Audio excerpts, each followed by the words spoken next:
વસનારો આદિવાસી સમાજ એ સભ્યતામાંથી આપણે આવીએ છીએ. એ હું નથી કહેતો, એ ઇતિહાસકારો કહે છે. તમે જોઈ લો, તમે હડપ્પાની સંસ્કૃતિની વાત આવે એમાં આપણા અવશેષો મળે છે. મેસોપોટેમિયા સંસ્કૃતિની વાત આવે એમાં આદિવાસીના સભ્યતા અને અવશેષો મળે છે. એ સભ્યતા અને સંસ્કૃતિ એ સમાજમાંથી આવી છે. ત્યારે જે લોકો આ વિસ્તારમાં અભયારણ્ય લઈને આવ્યા છે, જે લોકો આ વિસ્તારમાં સોલાર પ્રોજેક્ટ લઈને આવ્યા છે, ત્યારે અભયારણ્ય લાવનારા એ જંગલ ખાતા વાળાને પણ હું કહેવા માંગુ છું, આ જમીનો આદિ અનાદિ કાળથી વસનારા અમારા આદિવાસી પૂર્વજોની જમીનો છે. તમારું જંગલ ખાતું 1927 માં બન્યું અને તમે જો આ વિસ્તારમાં અભયારણ્ય લાવીને અમારા લોકોને વિસ્થાપિત કરવાની વાત કરશો તો તે દિવસે તમારું જંગલ ખાતું પણ અહીંયા ઊભું નહીં રહેવા દઈએ અમે. જ્યારે ઉકાઈ ડેમ બનતો હતો ત્યારે આપણા લોકોએ ગામડા ખાલી કર્યા. નર્મદા ડેમ હોય, ગડાના ડેમ હોય, પાનમ ડેમ હોય, તમામ ડેમો વખતે ગામડા ખાલી કરી આપ્યા છે. રોડ આવે, હાઈવે આવે, સરકારી આવાસો આવે, નવી પરિયોજના આવે, એક કાકરાપાડ હોય, સ્ટેચ્યુ ઓફ યુનિટી હોય, જ્યાં પણ સરકારને જરૂર પડી છે, જ્યાં પણ દેશના વિકાસ માટે આદિવાસીનો ભોગ લેવામાં આવ્યો છે, આદિવાસીએ પોતાનો ભોગ આપ્યો છે. ત્યારે આજે સોલાર પ્રોજેક્ટના નામે જે આપણો આદિવાસી ત્યાં પોતાનું જીવન ધોરણ જીવે છે, એ માછલી પકડવાની પ્રવૃત્તિ એ સહકારી મંડળીઓ પર જ્યારે તરાપ મારવાની વાત આવે ત્યારે તમને અમે આશ્વાસન આપવા માટે આવ્યા છે, તમે એકલા નથી. એ દિવસે ખાલી અહીંથી આહવાન કરજો, અમે ડેડિયાપાડા તો ખરા જ, અંબાજીથી ઉમરગામ સુધીના આદિવાસીઓ ક્યાર સુધી વિસ્થાપિત થશો? આજે પૂરા દેશમાં 1,40,00,000 આદિવાસીઓ આજે ભટકે છે. જુદા જુદા પ્રોજેક્ટોના નામે આજે 1,40,00,000 લોકોને પોતાના ગામ, પોતાના સમાજ, પોતાના સંસ્કૃતિથી છીન ભીન થઈ જવું પડી છે. આજે આપણા વિકાસની વાત આવે ત્યારે આ સરકાર, મૂંગી સરકાર સાંભળતી નથી, પણ આદિવાસીઓના ભોગે ઉદ્યોગપતિઓના વિકાસમાં સરકાર માને છે. ત્યારે સાથીઓ, એક થવાની જરૂર છે. આજે તમારો વારો છે. વ્યારાવાળાનો વારો આવશે આવનારા દિવસોમાં. કેવડિયાવાળાનો, માલસામોટ હોય, સાપુતારા હોય, જે પણ પ્રોજેક્ટો આવે છે,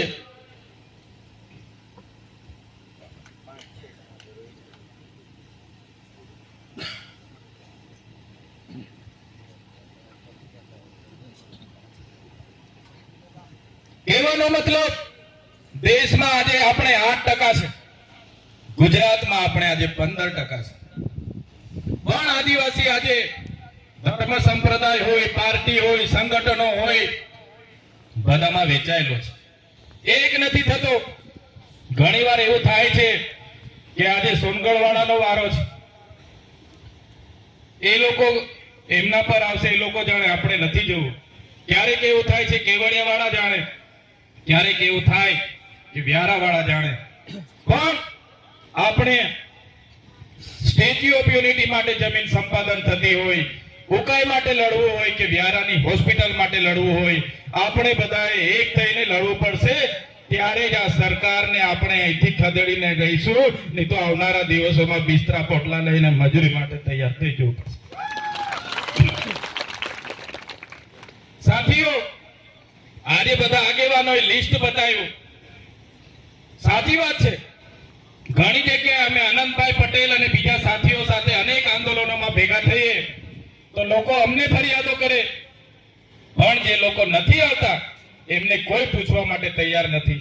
ત્યારે જે સ્થાનિક લોકો આપણા જાતિના સર્ટી પરથી ચૂંટાઈને જાય છે, આપણું પ્રતિનિધિત્વ કરવા માટે આપણે વિધાનસભા અને લોકસભામાં મોકલીએ છીએ, પણ આપણું પ્રતિનિધિત્વ કરવાને બદલે પાર્ટી વશ થઈને જાય છે. ત્યારે એવા લોકોને પણ ઓળખવાની જરૂર છે.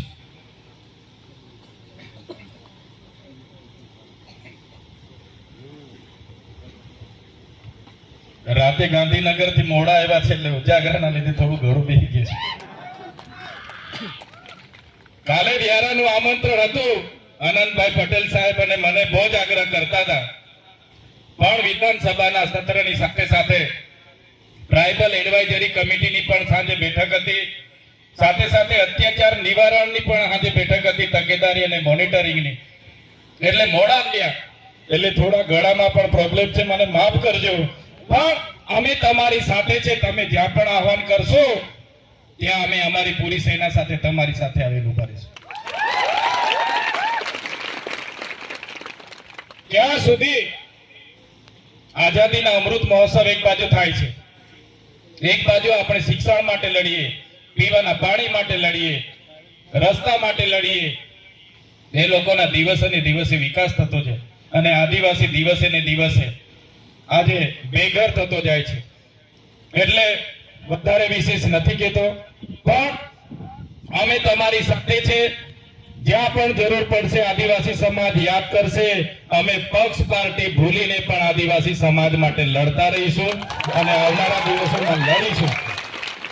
અમે જે પણ પાર્ટીઓમાં છે એ પાર્ટીઓ વાળા કદાચ ક્યારેક એવું કહી દે કે તમે આદિવાસી સમાજનું બોલો છો, એ નહીં બોલવાનું, તે દિવસે સૌથી પહેલા પાર્ટીઓના પાટિયા પણ અમે ઉતારીને મૂકી દઈશું. સમાજ એ સર્વોપરી છે. આદિવાસીના જાતિના દાખલા પરથી અમે ચૂંટાઈએ છીએ. જે દિવસે કોઈ પણ પાર્ટી અમને ટિકિટ આપી દે, અમે ફોર્મ ભરી દઈએ, પણ જાતિનો દાખલો નહીં મૂકીએ, તે દિવસે અમે અમારું